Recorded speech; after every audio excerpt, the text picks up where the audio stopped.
मित्रांनो, तुमचं पुन्हा एकदा GB स्टोरी टेलर या यूट्यूब चॅनलवर स्वागत आहे. आजच्या आपल्या गोष्टीचं नाव आहे हॉन्टेड ग्रॅनी, भाग दुसरा. लेखक देवगण कडाळी. पण गोष्ट सुरू करण्याआधी जर कोणी या कथेचा या अगोदरचा भाग पाहिला नसेल तर तो भाग पाहूनच हा भाग पाहण्यास सुरुवात करावी, ही विनंती. चला तर मग अजिबात वेळ न घालवता गोष्टीला सुरुवात करूया.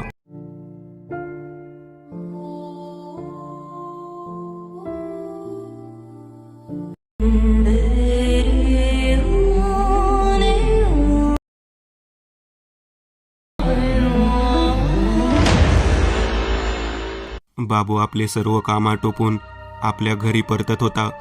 तो एका हॉटेलमध्ये काम करायचा आणि तिथून मिळणाऱ्या पगारात आपले घर चालवायचा.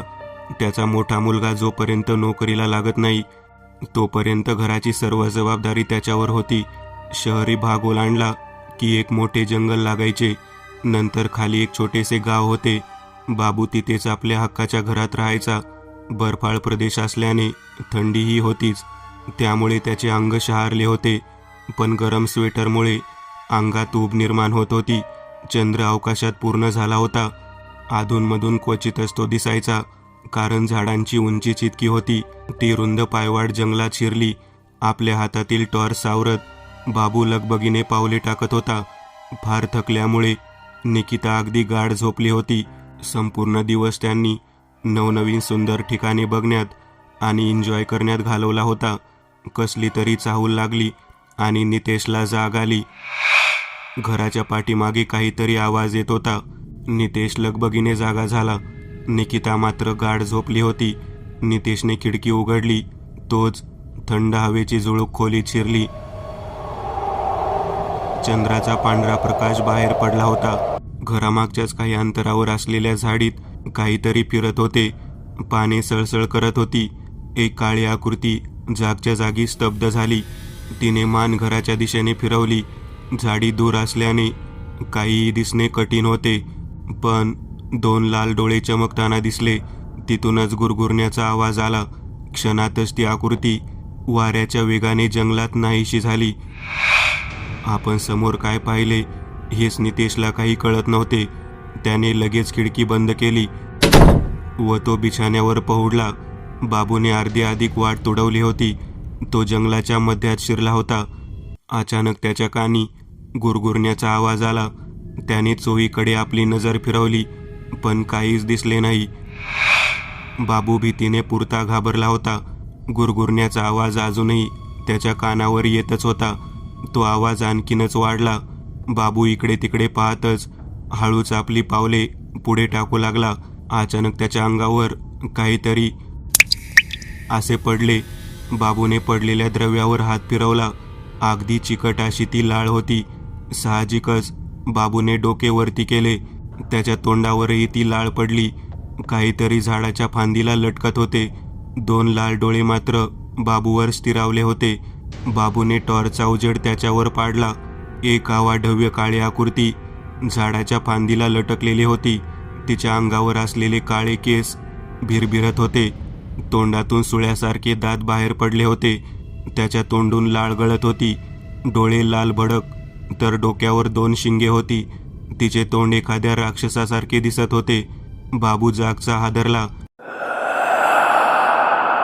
भीतीने त्याचे शरीर थरथरू लागले. पुढचा पाऊल उचलण्याआधीच त्या श्वापदाने बाबूच्या अंगावर झडप घातली. तिचे नख बाबूच्या छातीत शिरली. त्याने सुळ्यासारखे दात बाबूच्या मानेत शिरवले. असहाय्य वेदनेने बाबू ओरडला. त्याची किंकाळी संपूर्ण जंगलात घुमली. काही क्षणातच त्या श्वापदाने बाबूचे शरीर फाडून टाकले. त्या मृत शरीरावर त्याने थैमान घातले होते. काही वेळातच ते विचित्र श्वापद जंगलात शिरले. तिथे फक्त मातीत मुरलेले रक्त आणि मांसाचे तुकडे व रक्ताळलेली हाडे उरली. दारावरची बेल वाजली. दुपारची प्रहर होती. हिवाळ्यातही ऊन कलत होते. बेल वाजल्यामुळे रुद्र खोलीतून बाहेर आला. नितेश आला की काय, पण तो आज येणार नाही हे त्याला माहीत होते. रुद्रने दार उघडले तर नेहमीप्रमाणे काही माणसे उभी होती. त्यांनी हसतच त्याला अभिवादन केले. ती माणसे सोफ्यावर बसली. काय काम आहे आपले? रुद्रने त्यांना प्रश्न विचारला. त्या तिघांमधील एक उत्तरला, आमचे काम अवघड आहे, पण आपण तशी अवघड कामे करता म्हणून आम्ही आलो आहोत. त्या लोकांनी आपली ओळख करून दिली. आम्ही जम्मू काश्मीरमध्ये राहतो. काही महिन्यांपूर्वीच एकावर एक अशा विचित्र घटना होत चालल्या आहेत. तिथे गावातील माणसांचे व पर्यटकांचे विचित्र मृत्यू होत आहेत.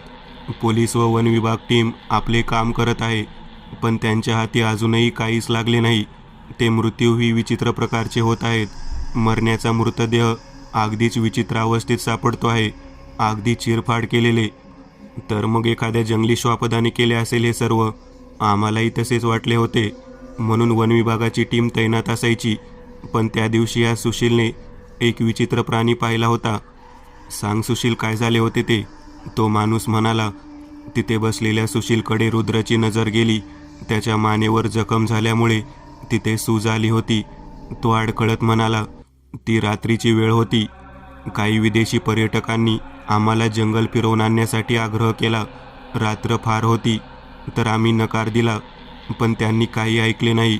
हॉटेलच्या जवळच जंगल होते, त्यामुळे ते तिथे शिरले. आपल्याबरोबर आणलेल्या दारूच्या बाटल्या त्यांनी रिकाम्या केल्या. आम्ही जंगलाच्या मधोमध होतो.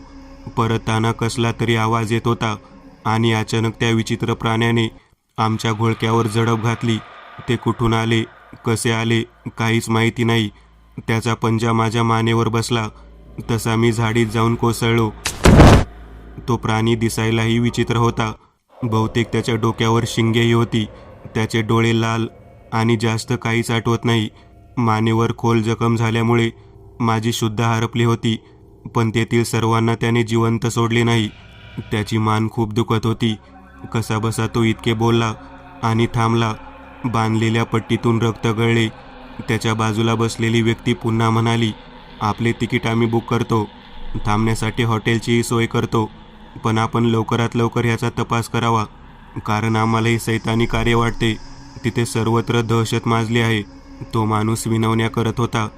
ठीक आहे, मी उद्याच तिथे येतो, पण माझ्या राहण्याची मी बघेन. आपण काळजी करू नका व माझ्या संपर्कात राहा, रुद्र म्हणाला. हे सर्व ऐकून रुद्रला आपल्या भावाची काळजी वाटू लागली. त्याने एकदा नितेशला फोन करून विचारले. उद्या तिथे जाण्याची तयारी रुद्र करू लागला, कारण त्याला हा सर्व प्रकार अमानवीय वाटत होता. तो जीव काय असावा ह्याची कल्पनाही रुद्रला आली होती. आजची रात्र त्यांची तिथली शेवटची रात्र होती. उद्या त्यांनी तिथून निघण्याचे ठरवले होते. तसे घरापासून पर्यटन स्थळे दूर पडत होती, त्यामुळे पाहिजे तशी फिरती त्यांची झालीच नव्हती. हे काय आहे, नॉनव्हेज? नितेशने म्हातारीला विचारले. होय, म्हातारी उद्गारली, पण आम्ही व्हेजिटेरियन आहोत.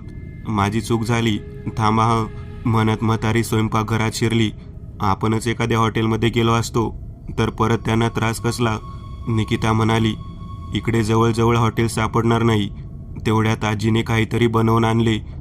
आधी सांगितले असते तर हे सर्व मी केले नसते, म्हातारी म्हणाली. आपले जेवण उरकून ते दोघे खोलीत गेले, पण दारासमोरच तो व्यक्ती उभा होता. आधीपासूनच वाटणारी भीती खरी ठरली. तो माणूस आपल्या हातात एखादी वस्तू घेऊन उभा होता. पुढच्या क्षणी त्याने त्यांच्यावर वार केला. जोरात डोक्यावर मार पडल्याने नितेशला ग्लानी आली. दोघेही बेशुद्ध पडले होते. दोघांनाही त्याने फरफटत तळघरात नेऊन ठेवले. मला कसलाच व्यत्यय नको. आज चंद्रग्रहण आहे आणि आजची पूजा फार महत्त्वाची आहे. अगदी चंद्रग्रहण होताच मला त्यांचा बळी द्यायचा आहे, म्हातारी त्या बलदंड व्यक्तीला म्हणाली. तो व्यक्ती तिथेच आपल्या कायमच्या खुर्चीवर दरवाजाकडे डोळे रोखून बसला. दरवाजावर थाप पडली तशी सुभाषला जाग आली. एवढ्या रात्री कोण असेल असा विचार करत सुभाष आपले डोळे चोळत उठला. दरवाजा उघडून पाहतो तो एक तरुण दारावर उभा होता. त्याला यापूर्वी सुभाषने कधीच पाहिले नव्हते. कोण आपण? मी आपणाला ओळखलं नाही, सुभाष म्हणाला. ते महत्त्वाचे नाही.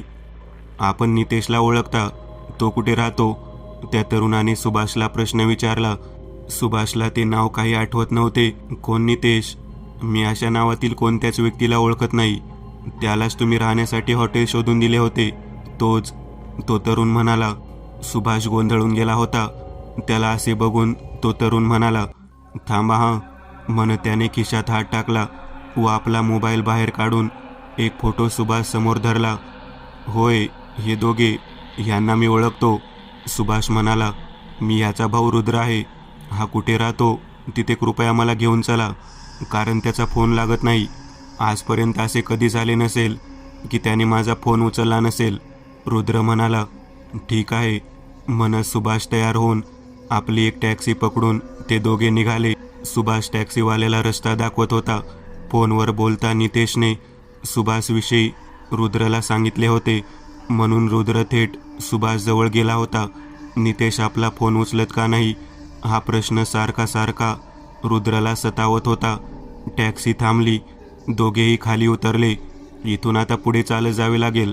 सुभाष म्हणाला, हा बाजार कसला रिकामा, प्रत्येक घर एकदम बंद, इथे सर्वत्र स्मशान शांतता कशी. रुद्रने आजूबाजूला नजर फिरवून म्हटले. सुभाष उत्तरला, काही दिवसांपासून इथे एकावर एक असे भयानक खुनाचे प्रकार घडत आहेत. पोलिसांची इकडे गस्त चालू असते, त्यांना सुद्धा सुरक्षा नसते. रात्री त्या विचित्र प्राण्याच्या भीतीने बाहेर कोणीही फिरकत नसते. म्हणूनच मी ही बंदूक सोबत घेऊन आलो आहे. आपल्या खिशातील बंदूक दाखवत सुभाष म्हणाला. आता गावाचा भाग संपून माळरान लागले होते. चंद्र अवकाशात पूर्ण झाला होता. रात्रीचा गारवा सर्वत्र पसरला होता. अगदी थंड. रात्री 12चा ठोका घड्याळात पडला. खुर्चीवर बसलेला म्हातारीचा गडी थरथरत उठला. कशा तरी होणाऱ्या त्रासाने तो विवळू लागला. बघता बघता तो एका अजस्त्र प्राण्यात बदलला. तो आपल्या 2 पायांवर उभा राहिला. तोंडातून येणारी लाळ खाली टपकू लागली.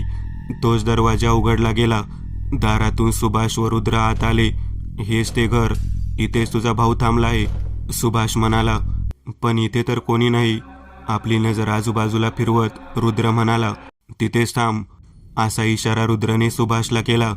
काही अंतरावर पडलेल्या फाटलेल्या कपड्यांकडे बघत रुद्र म्हणाला. सुभाषही जागी स्तब्ध झाला होता.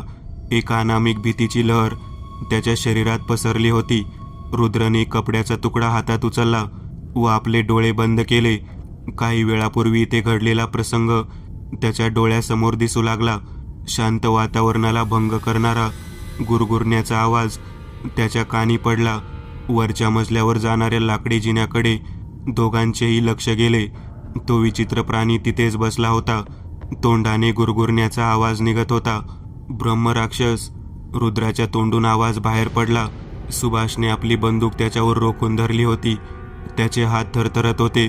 पुढच्या क्षणी ब्रह्मराक्षसने आपल्या जागेवरून उडी घेतली. 2 उडीत त्याने रुद्रवर झडप घातली. रुद्रला साधा सावरण्याचाही वेळ मिळाला नाही. एक जोरदार फटका त्याच्या खांद्यावर बसला. तसा रुद्र बाजूच्या भिंतीवर जाऊन आदळला. काही वेळ डोळ्यांवर अंधारी आली, तरी पण स्वतःला सावरत तो उठला. त्याने आपल्या बॅगेत हात टाकला, पण अजून एक जोरदार वार त्याच्यावर झाला. तसा तो लाकडी जिन्यावर जाऊन पडला. काही फळ्याही मोडल्या गेल्या व हातातील बॅग खुर्चीजवळ जाऊन पडली. रुद्रच्या पाठीला जबरदस्त मार लागला होता. ब्रह्मराक्षसाच्या हल्ल्याने अंगावरचे स्वेटरही जागोजागी फाटले होते. इकडे ब्रह्मराक्षस सुभाषच्या दिशेने वळाला. सुभाषने आपल्या हातातील बंदुकीने 2-3 गोळ्यांच्या फेरी त्याच्यावर झाडल्या, पण काहीच परिणाम झाला नाही. ब्रह्मराक्षस अगदी वेगात सुभाषवर झेपावला. रुद्र कसा बसा उठला व आपली बॅग घेण्यासाठी खाली वाकला. एका हाताने खुर्चीचा आधार घेत त्याने बॅगेला हात लावला, पण अचानक त्याच्या डोळ्यासमोर काही दृश्य तरळू लागली. रुद्रने डोळे बंद केले. या घरात घडलेला खून तसेच सर्व प्रकार त्याला जशाचा तसा दिसला.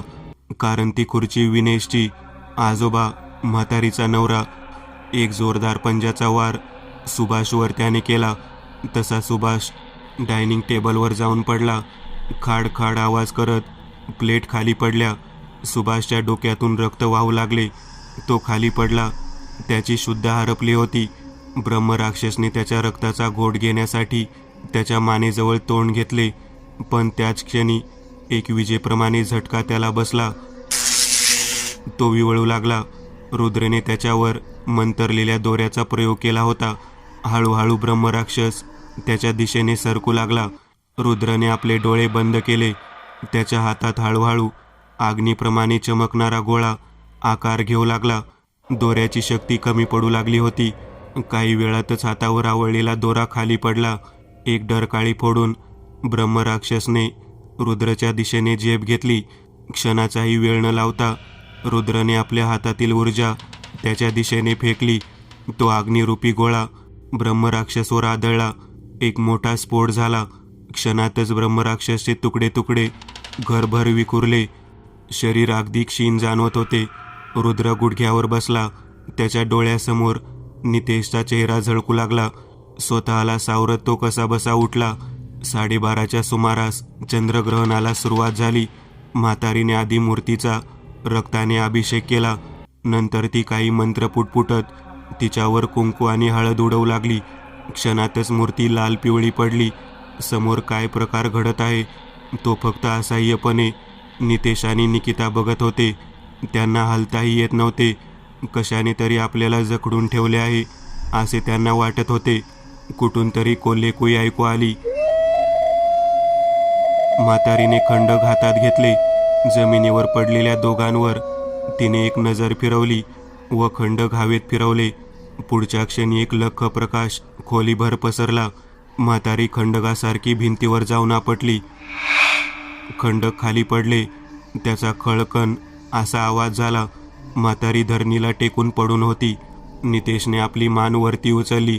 डोक्याला मार लागल्यामुळे डोके ठणकत होते. दारात त्याला एक पुसटशी आकृती दिसली. नितेशने आपल्या डोळ्याची पुन्हा उघडझाप केली. त्याला ती आकृती स्पष्ट दिसली. तो रुद्र होता, ज्याच्या डोळ्यात पाणी होते. रुद्र धावतच नितेश जवळ गेला. त्याच्या खांद्याला धरून त्याला उठवले व त्याला घट्ट मिठी मारली. दोघांच्याही डोळ्यात पाणी आले होते. निकिताही कशीबशी उठली. नितेशने तिला सावरले. चल इथून, रुद्र म्हणाला. तिघेही तिथून जाऊ लागले. तोच दरवाजा आपोआप जोरात आपटला. तो घट्ट बंद झाला. खोलीत धुराळा पसरला. गुडघ्याभर मोठ्या मूर्तीतून काळा धूर बाहेर पडला. बघता बघता त्या धुराने एक आकृती तयार केली.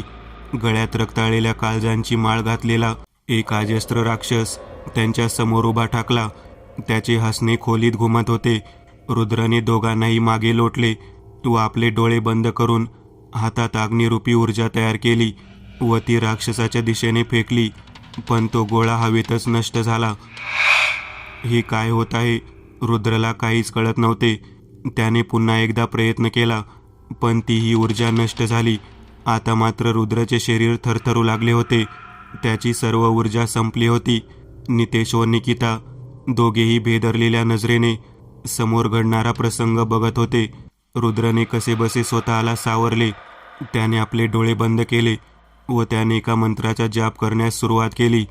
तो पुन्हा पुन्हा मंत्र म्हणू लागला. त्याने आपल्या गळ्यात अडकविलेल्या पिशवीत हात घातला व एक धारदार सुरी बाहेर काढली व आपल्या हातावर त्याने वार केला. रक्त भळाभळा जमिनीवर सांडले. काही वेळातच खोलीत एक भयान शांतता पसरली. काय होत आहे कोणाला काही समजत नव्हते. नितेशने खाली पडणाऱ्या रुद्रला सावरले. रुद्र कसाबसा स्वतःला सावरत होता. खोलीत अचानक एक 4 भुजाधारी स्त्री प्रकटली. अगदी तिचे विक्राळ रूप होते. जीभ तोंडाबाहेर आलेली, डोक्यावर मोठा कुंकवाचा टिळा, गळ्यात मानवी डोक्यांची माळ, हातात खंडक पकडलेले होते. अगदी लख्ख प्रकाशात ती नीटशी दिसतही नव्हती.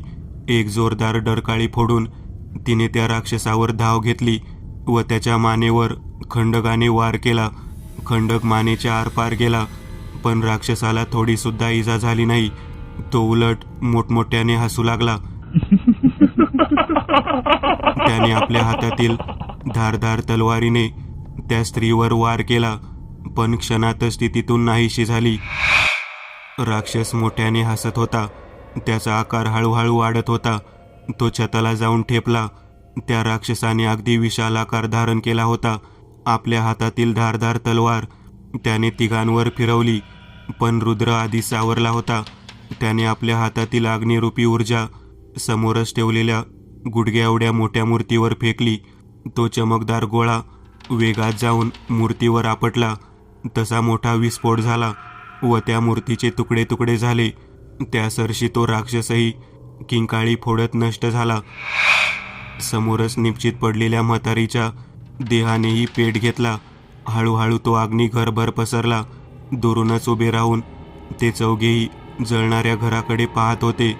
नितेशने रुद्रला आधार दिला होता. ते चौघेही हळूहळू चालत रस्त्यापर्यंत पोहोचले. एक टॅक्सी पकडली. आधी सुभाषला त्यांनी घरी पोहोचवले. आतापर्यंत रुद्रची तब्येत सुधारली होती. तू एकदम वेळेवर आलास ने आम्हाला वाचवलेस, नितेश म्हणाला. वाचणे तर आज कोणाचे शक्य नव्हते, पण नशीब समजावा. रुद्र हसला. रुद्र, तो सर्व प्रकार काय होता? तो एक राक्षस होता ज्याचे प्राण त्या मूर्ती समावले होते. आणि ती स्त्री, ती तारादेवी होती. मदतीसाठी आवाहन केले होते तिचे. बाबाने शिकवले मला हे सर्व. तिघेही सुखरूप घरी परतले होते. रुद्र आपल्या खोलीत शिरला. आपल्या खांद्यावरील बॅग त्याने बाजूला ठेवली व हाताची मूठ उघडली. त्यात एक कागद होते ज्यावर एक मंत्र लिहिला होता. एक नवीन चॅनल ओपन करत आहे. त्यावर तुम्हाला ॲनिमेटेड हॉरर स्टोरीज पाहायला मिळतील. त्या चॅनलची लिंक या व्हिडिओच्या डिस्क्रिप्शनमध्ये दिलेली आहे. चॅनलला सबस्क्राईब करायला विसरू नका. मित्रांनो, आज पुरतं एवढंच. तुम्हाला जर काही गोष्ट आवडली असेल तर नक्की लाईक करा. तुमच्यापैकी बरेचसे जण व्हिडिओ लाईक न करताच पळून जातात. पण हा जर व्हिडिओ तुम्ही लाईक केला तर मला जरा बरं वाटेल आणि असेच भारी भारी व्हिडिओ बनवायची माझ्यात एनर्जी येईल. त्यामुळे नक्की लाईक करा. आणि अजूनही कोणी या चॅनलला सबस्क्राईब केलेलं नसाल तर लगेच सबस्क्राईब करून टाका. आणि बाजूची घंटी ती मात्र दाबायला विसरू नका. देवाची घंटी आहे ती. चला तर मग पुन्हा भेटूया अशीच एक आगळी वेगळी गोष्ट घेऊन पुढच्या